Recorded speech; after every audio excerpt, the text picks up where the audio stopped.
ദൈവത്തിൻ്റെ അതിപരിശുദ്ധമായ നാമം വാഴ്ത്തപ്പെടുമാറാകട്ടെ. ഈ പ്രഭാതത്തിൽ ദൈവവചന ശ്രോതാക്കളായ നിങ്ങൾക്ക് ഏവർക്കും വേഗം വരുന്നതിനായി യേശു ക്രിസ്തുവിൻ്റെ നിസ്തുല്യമായ നാമത്തിൽ പ്രഭാതവന്ദനം.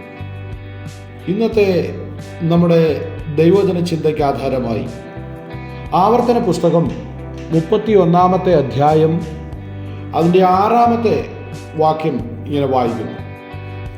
ബലവും ധൈര്യവുമുള്ളവരായിരിക്കും, അവരെ പേടിക്കരുത്, ഭ്രമിക്കുകയും അരുത്. നിന്റെ ദൈവമായ യഹോവ തന്നെ നിന്നോട് കൂടെ പോരും. അവൻ നിന്നെ കൈവിടുകയില്ല, ഉപേക്ഷിക്കുകയുമില്ല. അതെ, ഈ ലോകത്തിൽ ഒരു ദൈവ പൈതലായി നാം ജീവിക്കുമ്പോൾ ദൈവവചനം നമ്മളോട് സംസാരിക്കുകയാണ്. ബലവും ധൈര്യവുമുള്ളവരായിരിക്കും. എന്തുകൊണ്ടാണ് മോശ ഇങ്ങനെ പറയാൻ കാരണം? മോശ ഇസ്രായേൽ മക്കളോട് പറയുകയാണ്, എനിക്കിപ്പോൾ 120 വയസ്സായി, ഇനി പോകുവാനും വരുവാനും എനിക്ക് കഴിവില്ല. യഹോവ എന്നോട് ഈ യോർദാൻ നീ കടക്കുകയില്ല എന്ന് കൽപ്പിച്ചിട്ടുമുണ്ട്. അപ്പോൾ യഹോവയായ ദൈവം മോശയോട് പറഞ്ഞു, നിനക്ക് 120 വയസ്സായി, നീ ഈ യോർദാൻ കടന്നു പോവുകയുമില്ല.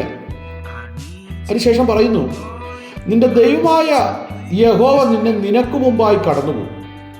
ഈ ജാതികളെ അവൻ നിന്റെ മുൻപിൽ നിന്ന് നശിപ്പിക്കുകയും നീ അവരുടെ ദേശം കൈവശമാക്കുകയും ചെയ്യും.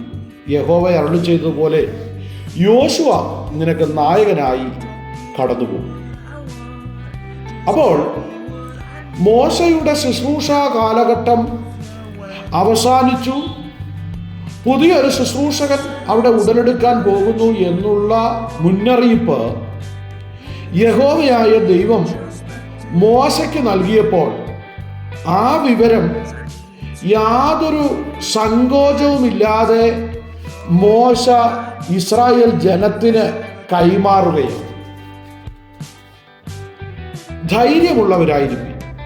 അതെ, നിങ്ങളെ നടത്തുവാൻ ഇത്രയും കാലം ഞാൻ നിങ്ങളോട് കൂടെ ഉണ്ടായിരുന്നു, ഇനി ഞാൻ നിങ്ങളോട് കൂടെ ഉണ്ടാകുകയില്ല. നിങ്ങൾക്കൊരു വിഷയം വന്നാൽ എന്നോട് പറയാമായിരുന്നു, ഇനി ഞാൻ നിങ്ങളോട് കൂടെയില്ല, പകരം യോശുവ നിങ്ങളോട് കൂടെയുണ്ട്. നിങ്ങളുടെ പ്രശ്നങ്ങൾക്കെല്ലാം ഒരു പരിഹാരം പറഞ്ഞു തരാൻ എനിക്ക് കഴിയുമായിരുന്നു, പക്ഷേ എൻ്റെ യാത്ര ഞാൻ ഇവിടെ കൊണ്ട് അവസാനിപ്പിക്കുകയാണ്. യോശുവ ഇനി നിങ്ങളോട് കൂടെ യാത്ര ചെയ്യും. യോശുവ യേശുവിന് നിഴലാണെങ്കിൽ ഇന്ന് പ്രഭാതത്തിൽ നിങ്ങൾ ദൈവമക്കളാകുന്ന നിങ്ങളോട് ഞാൻ പറയുന്നു, നിങ്ങളുടെ ഭാരങ്ങളെ പങ്കുവയ്ക്കാൻ, നിങ്ങളുടെ ആവശ്യങ്ങളെ പറയാൻ നമുക്ക് നല്ലൊരു സഖിയായി, നല്ലൊരു തുണയായി യേശു കർത്താവ് നമ്മളോട് കൂടെയുണ്ട്. ആ യേശു കർത്താവ് നമ്മളോട് പറയുകയാണ്, ഞാൻ നിന്നെ കൈവിടുകയില്ല, ഉപേക്ഷിക്കുകയുമില്ല. മോശ പറഞ്ഞത് ധൈര്യമുള്ളവരായിരിക്കും, അവരെ പേടിക്കരുത്. ആരെയാണ് പേടിക്കരുതെന്ന് പറഞ്ഞത്? സീഹോനോടും ഓഗിനോടും അവരുടെ ദേശത്ത് ചെയ്തതുപോലെ യഹോവ ഇവരോടും ചെയ്യും. അപ്പം സീഹോനും ഓഗും ഇവർക്കൊരു ഭയവിഷയമായിരുന്നു, ഒരു പേടി സ്വപ്നമായിരുന്നു.